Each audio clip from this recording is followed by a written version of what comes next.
Support for the Legislative Gazette comes from New York State United Teachers, working to support students, educators, and public schools as the center of their communities through the Public Schools Unite Us initiative, and United University Professions, representing 37,000 academic and professional employees at SUNY campuses and teaching hospitals across New York State. Frederick E. Cole, President, uupinfo.org.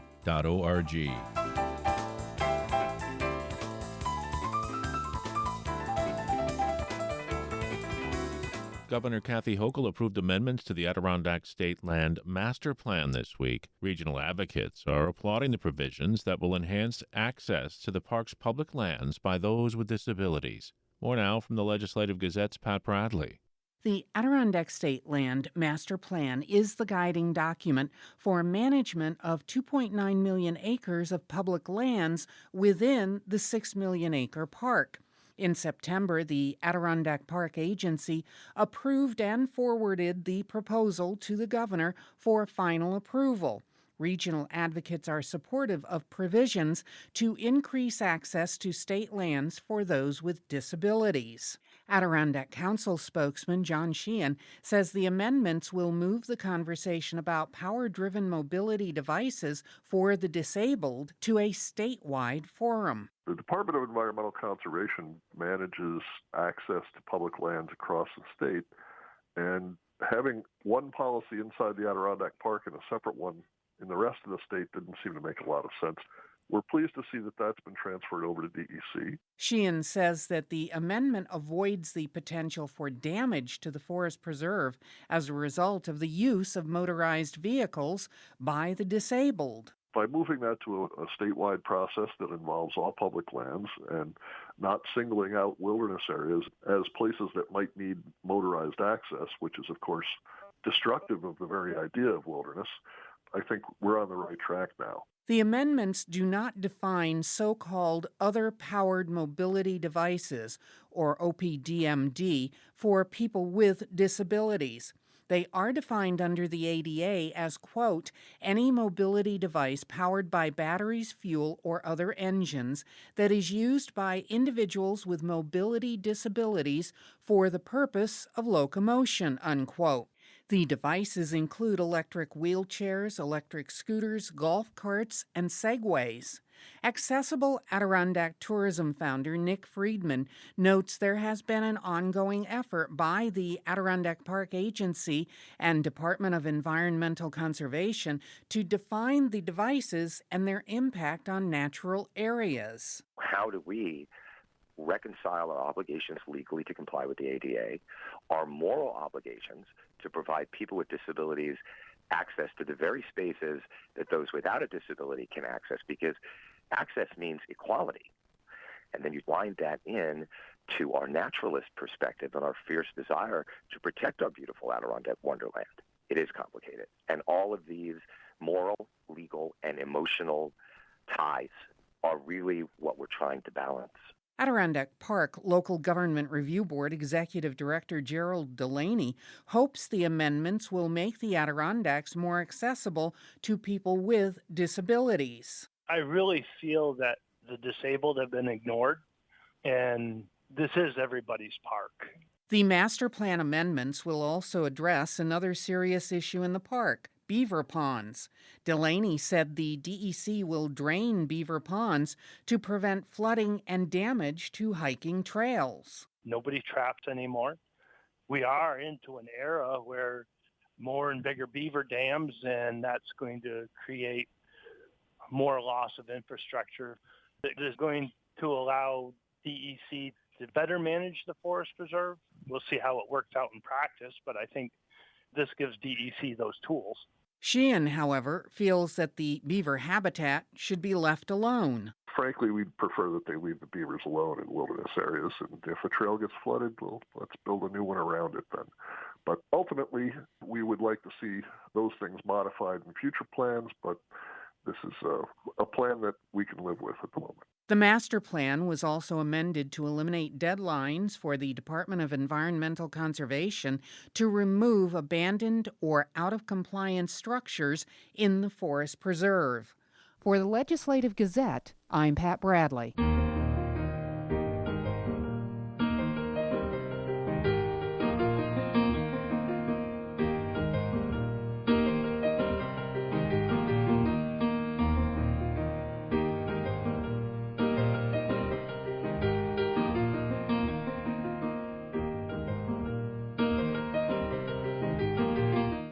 listening to the Legislative Gazette, a program about New York State government, politics. I'm David Gustina.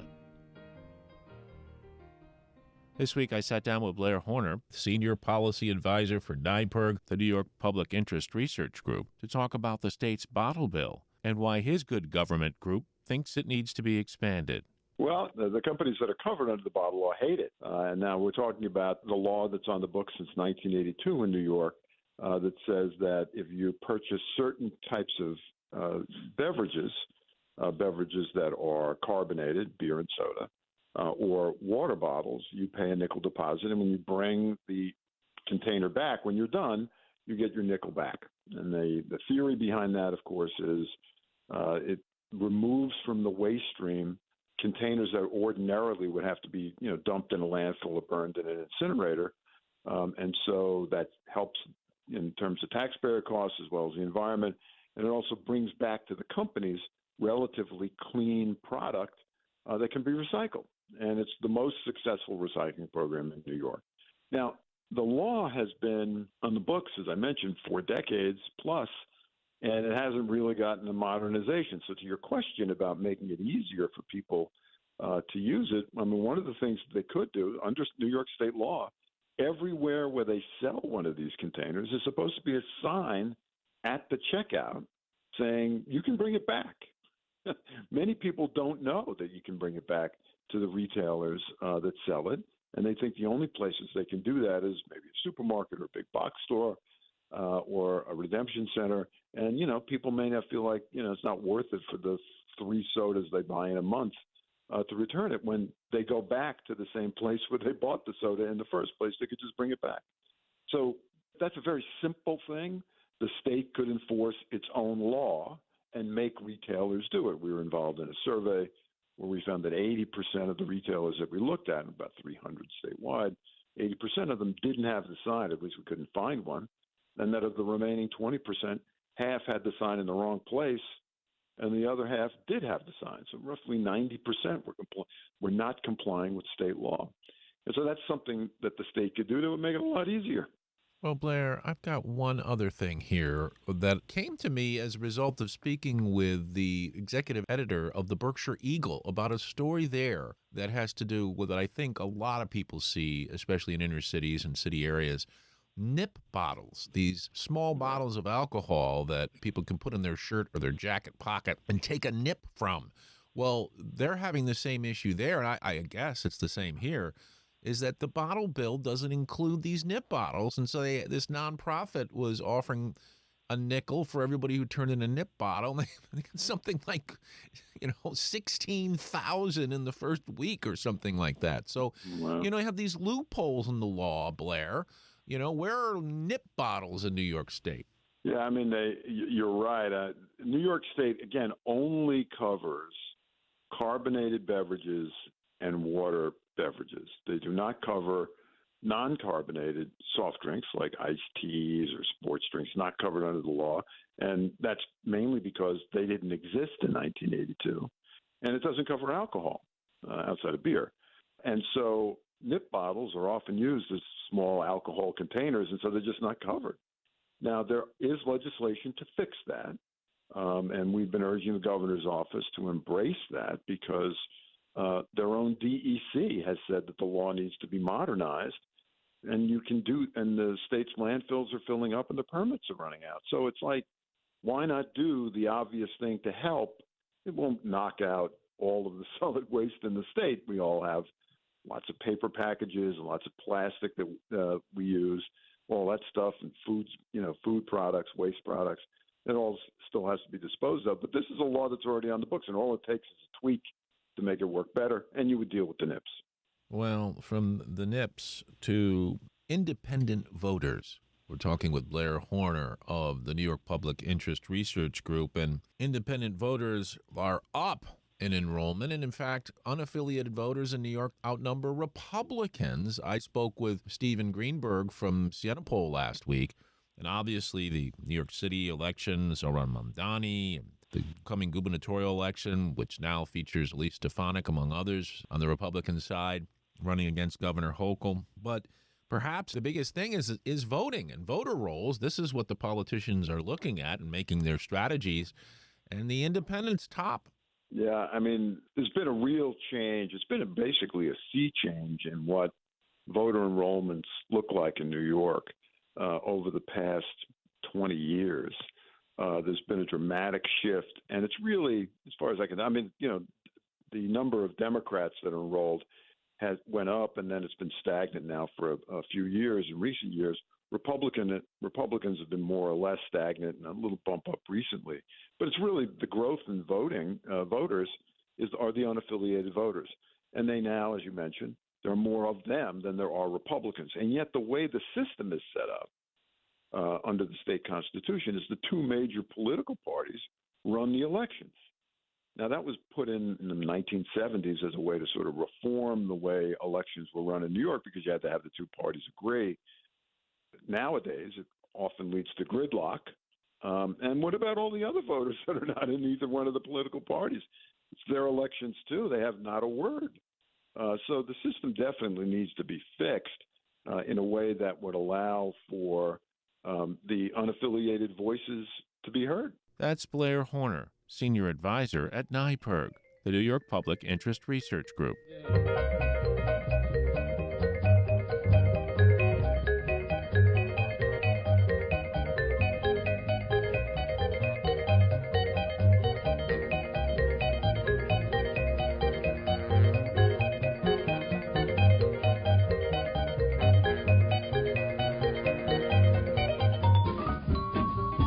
You were listening to the Legislative Gazette, a program about New York State government and politics. I'm David Gustina.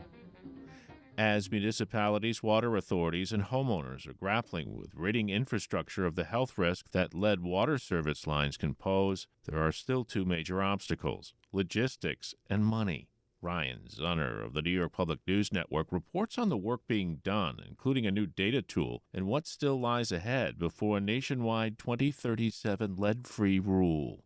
The New York League of Conservation Voters has just released an interactive map outlining the entirety of the state's water service lines and whether they're made of non-lead, lead, or possible lead materials. It's a compilation of data collected by a plethora of government agencies, serving as a one-stop shop no matter where you live. Its revelations are stark. Around 3.1 million people in New York receive their drinking water through confirmed or suspected lead pipes. That's 15% of the state's population. Buffalo has the highest confirmed percentage for major cities outside of New York City at 45%. What's equally heartbreaking is that there's an equal amount, another 45%, where it's unknown. And there's going to be a good portion of those that will be discovered.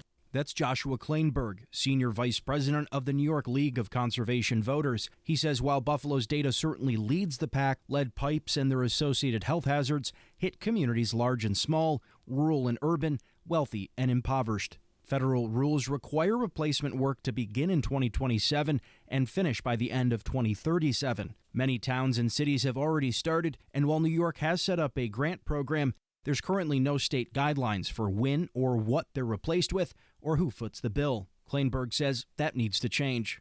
You have some communities that are working with homeowners to share the cost, and others that are just giving the entire bill to the homeowners, sticking them with it. You have some communities that are using plastic piping, other that are using copper. You have all these different modes and methods for doing this. The advocacy for more state support is echoed by Jerome Shad, chairman of the Erie County Water Authority. Their district does not include the city of Buffalo, but many neighboring and outlying communities. He says about 90% of their requests are denied. Criteria itself is very fair in terms of equities of who's the poorest community, who's the neediest. But we happen to be a large system, and we have a number of affluent neighborhoods, and we have a number of very unaffluent neighborhoods. But we're measured by the totality, and so we often do not get approved because we don't hit the mean level of need. In 1981, a few years before lead pipes were officially banned in the U.S., the federal government allocated $25 billion towards water infrastructure, almost half of total investment in the area. By 2021, that amount had dwindled down to $4 billion. The Infrastructure Improvement and Jobs Act passed the same year, putting that number up to $55 billion, but Kleinberg says that money is slated to run out by the end of next year. As the federal money winds down over the next year and a half, and as we get to that 2-year point where the 10-year starting gun fires, this is really a wake-up call now to have the policies and the public financing in place. So this is a seamless transition, and we can remove all lead pipes quickly, cost efficiently, and also importantly, very equitably. Right now, for Erie County water customers, the authority's chairman says their cost of replacement is being carried mostly by them. We are optimistic that we're going to succeed on getting all the lead out, and we're going to keep asking every year to get financial support from the state to help us. If you believe your home has lead pipes, you can call your local water authority. And Kleinberg says doing things like running your water after long periods of non-use, only using cold water to cook, and buying a lead-certified filtration cartridge can help. In Buffalo, Ryan Zunner for the New York Public News Network.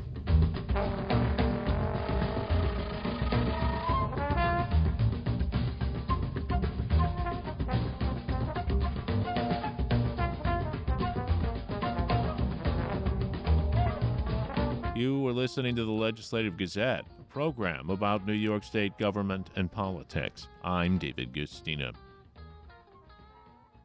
Welcome back to the Legislative Gazette. I'm David Gustina. Well, a special guest with us this week on the program. It's Emily Kenny. She is a Spectrum News New York reporter. Welcome to the Legislative Gazette, Emily. Thank you, David. Well, interesting.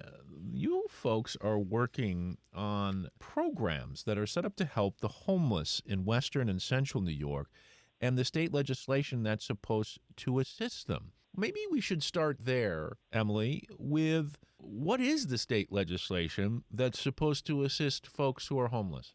Sure. So one of the programs that we were looking at was the Temporary Assistance Program.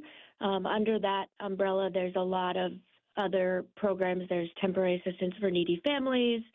There's other forms of payment that the state gives out to people experiencing homelessness.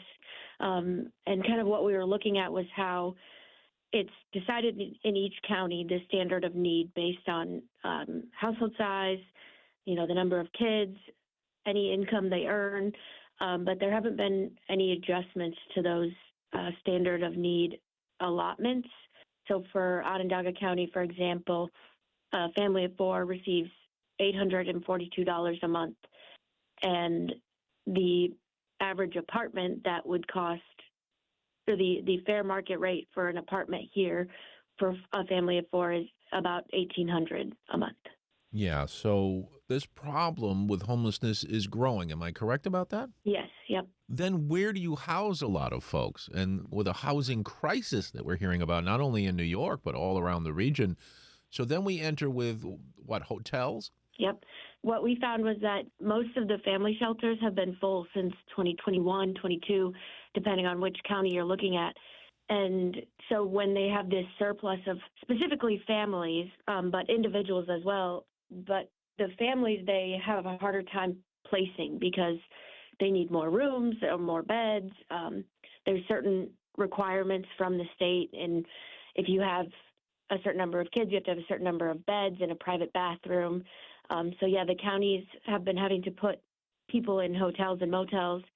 In Erie County, for example, they spent $13.1 million putting people up in hotels in 2024, and then in Onondaga County, it was $3.4 million in 2024, which is an increase by millions of dollars. We're speaking with Emily Kenny. She is a reporter for Spectrum News New York. One of the things that we hear about, especially in the larger cities like New York City, is that many of the folks who are homeless don't want to go to homeless shelters because they fear for their safety, because the conditions are squalid or unkempt. And I'm wondering if that's part of what some experience in Central and Western New York, where they're concerned about the quality of the place they'll be put. Yeah, I think that's definitely a concern. The family shelter here I visited as part of this reporting, and it was in good shape. It was about what you would expect. But I think the hotels where they have been aren't being held to the same standard. I met with a woman who'd been living out of a hotel here in Syracuse with her son for about 6 months, and she had documented records of mice. She showed me photos of the microwave and the fridge and things, and they were just really not in good shape. And she also showed me some of the electrical outlets and lights weren't working. But when I reviewed the inspection report from Onondaga County that was done in August, none of those things were documented. So I think the difficulty is that they want them to have a roof over their head, and being in a hotel is certainly better than being on the street. But they're paying these hotels a lot of money. This specific hotel was $850,000 last year, and they don't have any rooms open to the public. So the only thing they're doing is housing these families, which means they don't necessarily have to have the same staffing they would if they were open to people purchasing rooms. They may not have to hold them to the same standard because they know that the county's going to pay them for these rooms. You know, one of the other aspects of this is that folks who end up homeless for a number of reasons, and I'd like to point out that any one of us could end up in that situation if there was a severe illness, loss of income, drug addiction, something like that. But that's the other part of this, isn't it, Emily, that there are a number of people who are out in the streets that are suffering from other problems, including mental illness. So I wonder, when you speak to the people who run the shelters, who are trying to help these folks, what they're telling you, what they need most. Yeah, they definitely are advocating for more affordable housing, which I know the county and the state have a lot of initiatives for that, but it doesn't get built overnight. And I know some of the concerns around the temporary assistance. The Deputy Director of Human Services in Syracuse would like to see those rates changed, because that would help alleviate some of that, gap in funding for them. And 10 years ago, when the rates were set, things are obviously a lot different now in price. And the other thing is that they always want to see more support for mental health issues and even drug addiction, any kind of thing that could tie back to mental health. They do have a number of outreach programs here in Syracuse, and I know in Buffalo, to help these people. And one of the shelters we talked to in Buffalo, their main goal is to really get people out of the cycle of homelessness. And so they try to offer ongoing assistance for those people. And the other thing with the SNAP benefits, these people in hotels, there's no kitchen. So they have a microwave and they have a small fridge. And in Syracuse, there is a nonprofit called Catholic Charities that goes around and delivers food, which is great. And it's freshly made food. They do a really nice job preparing the meals and packing them individually for each family member. But that's not the case in every other county. So they're having to use their SNAP benefits or other food assistance to cover those costs. But the microwave meals are convenient, but not always the best thing for everyone, and they are a little more expensive. So that was certainly a challenging time for those people when they were out their benefits. We're speaking with Emily Kenny, Spectrum News New York reporter. Emily, you hear about the numbers going up when it comes to people who are experiencing food insecurity and homelessness, other problems, but I wonder, because it's often nameless and faceless when we talk about it, if you could put a face on this for us. Could you tell us about a person or a family, their circumstances, maybe how they got there and how they're being helped? So the woman that I worked with most closely in this story, her name is Alicia Burkhart. She was originally from New York, then moved to Georgia for about 20 years, and she moved back here 2 years ago. And she has a 3-year-old son named Kingston, and they were living out of the budget when, when they were not able to find an affordable place to live when they moved back here. And so they've been living out of the budget for about 6 months. And the challenge for her, she was receiving assistance, and then she felt like that wasn't enough. So then she got a job part-time, like 15, 20 hours a week.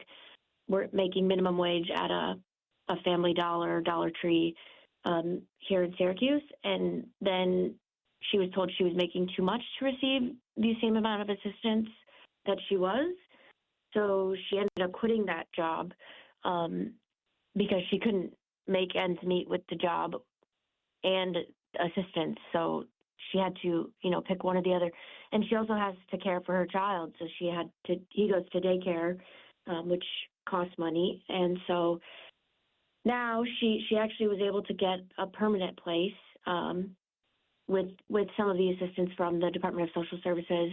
And she and Kingston have their own permanent place now. And she was telling me that this week she got her furniture voucher, so she'll be able to get more permanent furniture for him. And he really likes the show Bluey, so he's going to get a Bluey bed set.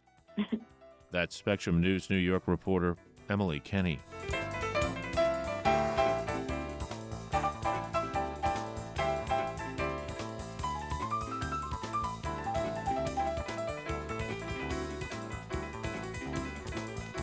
And that about does it for this week's show. The Legislative Gazette is a production of WAMC Northeast Public Radio. We had help from the New York Public News Network. You can listen anytime at WAMCpodcast.org or anywhere you get your podcasts. Look for program number 2548. And join us again next week at this same time for more news on New York State government and politics. For the Legislative Gazette, I'm David Gustina.